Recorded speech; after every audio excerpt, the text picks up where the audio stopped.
कि जिन महापुरुष के दर्शन मात्र से लाखों लाखों करोड़ों करोड़ लोग अपना व्यसन छोड़ देते हैं, अपना जीवन बदल देते हैं, कि ये बापूजी ने करोड़ों लोगों की, करोड़ों युवाओं को संयम का पाठ दिया है। आज जो आपकी सरकार यहाँ गुजरात में है या आप जो केंद्र में बैठे हैं, क्या आप भूल गए कि जब बापूजी ने आपको आशीर्वाद दिया था कि हम आपको केंद्र में देखना चाहते हैं, हम आपको प्रधानमंत्री के पद पे देखना चाहते हैं, जिस महादेव ने आपको वरदान दिया और उसी महादेव के पीछे पड़ गए उनको भस्म करने के लिए, और जो धर्म का नाश करने का प्रयत्न करता है, धर्म उसके नकली मुखौटे को चीर के फाड़ कर उसका ही नाश कर देता है। का जो भूतकाल है, आप एक राष्ट्रवादी, एक राष्ट्रभक्त रहे हैं, लेकिन ये जो सत्ता का जो अहंकार है, इस अहंकार को उतारिए। जब गुजरात के डांग के जिले में सबरी कुंभ का आयोजन हुआ था, मैं उसका साक्षी हूं।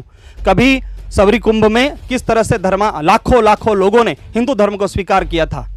यहाँ के आदरणीय मोरारी बापू भी आए थे, बापूजी भी आए थे, और जाने कितना बड़ा सम्मेलन हुआ था। और इसी तरह पूरे देश भर में अभी दिवाली चल रही है, आज से नूतन वर्ष प्रारंभ हुआ है।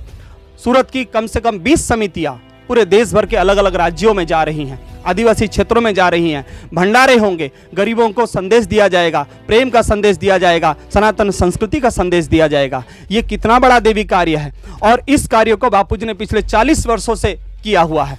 और बापूजी के लाखों लाखों साधक, सैकड़ों समितियां मिलकर यह कार्य कर रही हैं। और इस कार्य का परिणाम क्या था? केवल हिंदुत्व का माहौल बनाना, सनातन संस्कृति को प्रोत्साहित करना, और जो भी इसको सपोर्ट कर रहे हैं या करना चाहते हैं उनको आगे लाना। तो भारत, आज जो आपकी सरकार यहाँ गुजरात में है या आप जो केंद्र में बैठे हैं, क्या आप भूल गए कि जब बापूजी ने आपको आशीर्वाद दिया था कि हम आपको केंद्र में देखना चाहते हैं, हम आपको प्रधानमंत्री के पद पे देखना चाहते हैं, और आपने भस्मासुर की तरह जिस महादेव ने आपको वरदान दिया और उसी महादेव के पीछे पड़ गए उनको भस्म करने के लिए, आप उनको भस्म न कर पाएंगे।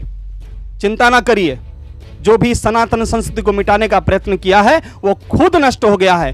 धर्म एव हतो हन्ति धर्मो रक्षति रक्षितः। जो धर्म की रक्षा करता है, धर्म उसकी रक्षा करता है, और जो धर्म का नाश करने का प्रयत्न करता है, धर्म उसके नकली मुखौटे को चीर के फाड़ कर उसका ही नाश कर देता है। जिस तरह से हिरण्याकश्यप का वध भगवान नरसिंह अवतार में हुआ था। नागपाश के बंधन में भगवान राम जी को और लक्ष्मण जी को बांध तो दिया गया था, लेकिन रावण और उनकी सेना भी बहुत सोच रही थी कि अब तो गए ये, लेकिन क्या ऐसा हुआ? पांडवों की सेना में भी कितनी बार ऐसे अवसर आए जब लगता था कि पांडव हार जाएंगे, लेकिन कृष्ण उनके साथ थे। इसी तरह से बापूजी के साथ सत्य है, सत्यमेव जयते।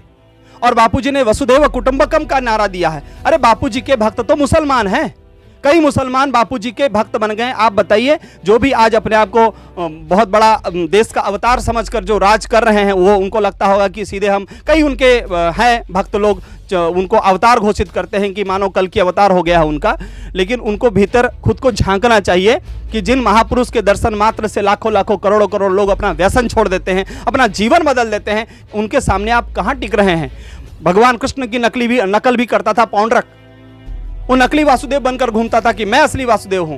ऐसे ये ढोंग कब तक चलेगा? हम निवेदन करते हैं कि आपका जो भूतकाल है, आप एक राष्ट्रवादी, एक राष्ट्रभक्त रहे हैं, लेकिन ये जो सत्ता का जो अहंकार है, इस अहंकार को उतारिए और साधु संतों के सच्चाई को जानिए। बापूजी कौन है? अरे भगवान कृष्ण के लिए भी लोगों ने क्या क्या अनर्गल नहीं कहा होगा। 16,800 जब स्त्रियों के साथ भगवान कृष्ण ने शादी की होगी तो कैसे कैसे लोगों ने आरोप न लगाए होंगे, लेकिन वो महिलाएं कौन थी जिनको जरासंध ने अपने कारागार में बंद कर रखा था, और उन स्त्रियों को भगवान ने मुक्त किया। तो उन्होंने कहा कि प्रभु हम कहाँ जाएं? ना नहीं, कहीं मत जाओ, तुम हमारे पास रहो।